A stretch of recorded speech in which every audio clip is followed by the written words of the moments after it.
This is a meeting for Wednesday, September 12th, 7 o'clock, Town of Franklin Hall. We're going to start out with the Pledge of Allegiance.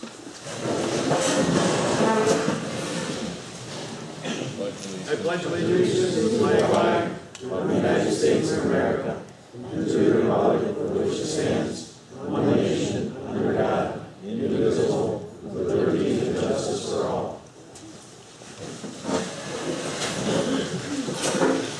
Tonight's meeting is a regular town board meeting, so what we're going to do is we're going to entertain our agenda as it's written.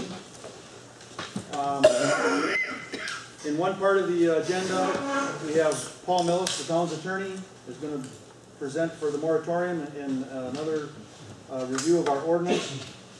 We have a group. Where's Dennis? Do you have your petitions tonight? I have. Oh, Tom, okay. We have a group here with some petitions for us. John Sofer has got some petitions. We are going to act on the zoning of the property up there. So, once again, like I stated last night, this is going to be a civil meeting. Any unnecessary outbursts will be handled accordingly. We haven't decided just yet, when we get down to citizens' concerns, how much time we're going to allow. Last night was a good representation of the people in the valley on how they felt. I realize you all didn't feel that you liked the meeting. I thought it was handled very well. It just kept the comments in check. Anything other than that, we'll try to handle at that point. All right, come on in. Sign in the slip over here, please.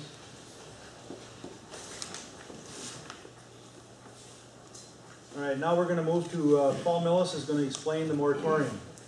The moratorium was accepted in the 20th of January. Motion was made to accept, and it never got published until June 6th. So when you have a forfeiture or something that's in a moratorium, you have to post it legally within 30 days. So, Paul, you have that said? Well, with that being said, it wasn't clear on whether it was posted or not. Was it posted and not published within 30 days and then published in June? Yes. No. Yes, it was posted. It wasn't published until June 6th. Well, see, this is where the problem lies. Well, I guess regardless of that, the moratorium, because it wasn't published within the 30-day period, and that's provided right in your ordinance itself, and under Wisconsin statute, there's a requirement that it be published within 30 days of passage.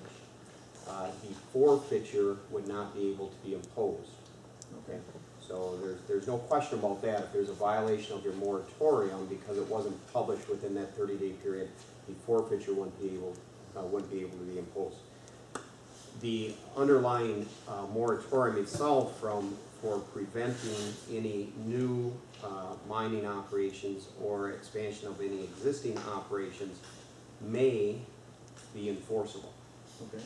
Okay, because if it was public or posted within the 30 days, any ordinance that doesn't provide for a forfeiture needs to be posted within 30 days. If this was posted within 30 days, then it would be valid as to that, all other provisions in the moratorium other than the forfeiture provision. Okay. I say may though, yeah. Right? Because there's no case law on that.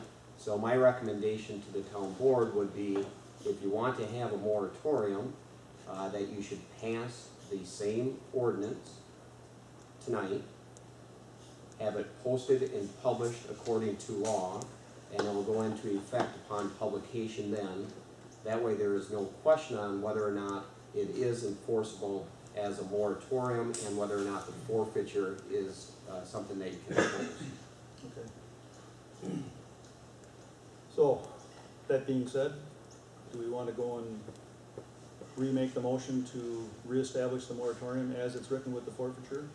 Or do you want to go and have it remain as though there was no forfeiture involved? The very reason that we passed it on January 20th exists today. Okay. So I would make the motion to reestablish it No. or establish it for the first time? How do we do this? A motion to adopt a moratorium consistent with the language contained in the moratorium or the ordinance that was passed on January 20th, 2012. So all the terms in it, meaning it would be imposed through December 31st of this year, that would apply. So if you're making a motion, it'd be a motion to adopt a moratorium consistent with the January 20th ordinance. Okay. I'll make the motion to adopt the moratorium as originally adopted on the January 20th meeting to be properly posted and published. Okay. Motion was made by Dave, seconded by Leroy. All in favor, say aye. Aye. All opposed, same sign. Okay, motion carried. We will post that this week in public.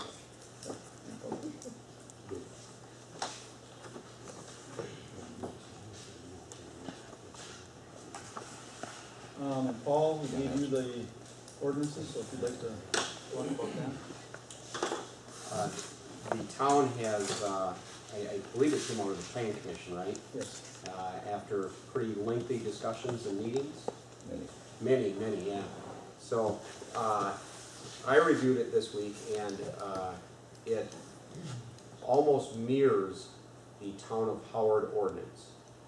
There's some slight modifications to it, extending the distances for various, requirements and whatnot. It's a pretty common ordinance that townships are adopting these days, when they're a township that lies within a county and they have adopted county zoning. So it's real consistent with what other townships are doing. There's two items in there that I think would be unenforceable. One would be the transportation tax.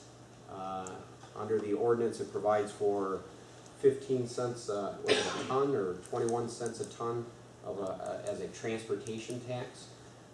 Now, whether what was intended by that, I don't know, but if it was intended to protect your roads, given it was a transportation tax, I assume it's imposed to protect the roads to make sure that if they are damaged, they need repair, that you would have funds to do that.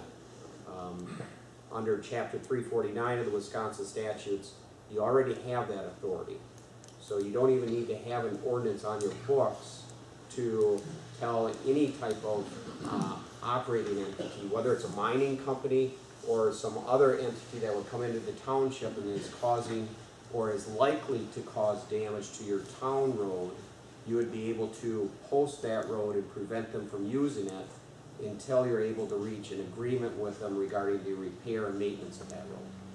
So, number one, I don't think the transportation tax is enforceable and it would be struck down if challenged. Number two, you already have the authority to address what may be your concern in adopting that. So that part I would delete from the ordinance. The other issue would be the fees associated with it. There is a mining application fee of $5,000, a base administration fee of $5,000, an annual licensing fee of $10,000, a license renewal application fee of $5,000, reinstatement and plan review of $3,000 plus expenses, and then any administrative fees would depend on the type of costs that you incur. The fees that you charge have to be rationally related to the cost you expect to incur. If it's something beyond that, then it would be a tax which you wouldn't be able to impose. You certainly have the right to charge a fee, but it has to reasonably relate to the costs that you expect to incur in processing the application.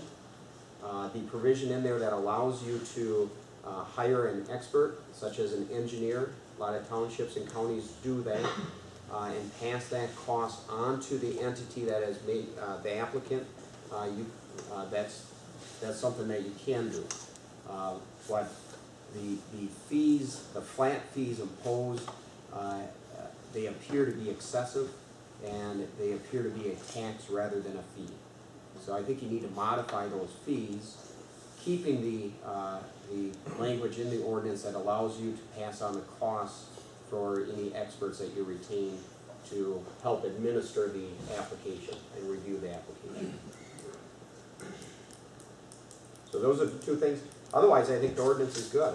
Like I said, it's a copycat of the town of Howard ordinance. A lot of townships have done that, and I think a lot of townships are happy with it. Questions? So your advice would be that we kick it back to the planning committee? If you want to, or you can delete that section regarding the transportation tax and delete the fee schedule from the ordinance, and then address that by separate resolution at a later date. Do you think?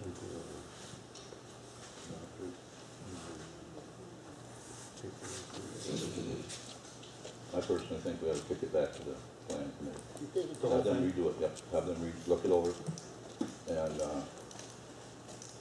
bring back to the board a revised, finalized deal using all the records. That's my looking at it.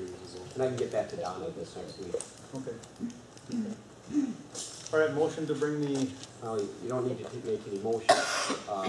If you aren't gonna make a motion to adopt it, Jeff as the chairman, you can just send it back to the planning commission for further review. okay. Unless there is a motion to adopt it, but if there's no Okay, as long as, motion. and if I'm correct, you wanna bring the whole petition back? Bring the whole petition right back. That would Okay. be my, So that's what we'll do. We'll bring it back to the Kick the whole petition right planning back. commission, and then you guys can revise it. Okay?